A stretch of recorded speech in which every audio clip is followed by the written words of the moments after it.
राज्य रे बंद हेबो महाप्रायण आरंभ हेबो नुआ शव वाहन सेवा।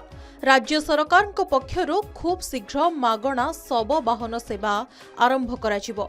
108 आंबुलांस रे मागणारे चिकित्सा पाई सरकारी डाक्तरखाना को आसुछंती रोगी, किंतु शव वाहन सेवा व्यवस्था रे मृतदेह को मागणारे घरे पहुंचाइबार व्यवस्था करिवे सरकार।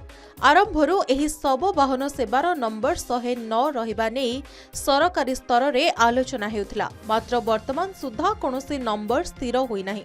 सूचना अनुसार राज्य में एबे कार्यकारी हेउथबा महाप्राण योजना मागणा नुहे। किछि जिल्ला रे एहा रेडक्रॉस द्वारा परिचालित हेउथबा बेले आउ किछि जिल्ला रे एहा जिल्लापालंक अधीन रे रहिछि।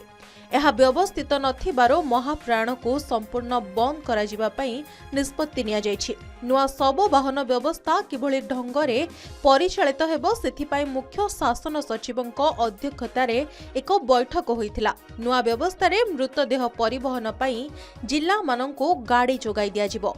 कहि रखुछु पूर्वरु मृतदेह को नेबा पई महाप्राण गाड़ीर व्यवस्था थिला, हेले हाथ गणती किछि जिल्ला रे लोक माने मागणा सेवा पाउथबा बेले अनेक जिल्ला रे किलोमीटर पिछा टंका आदाय करा जाउछि, जहा वर्तमान बंद हेबाकु जाउछि।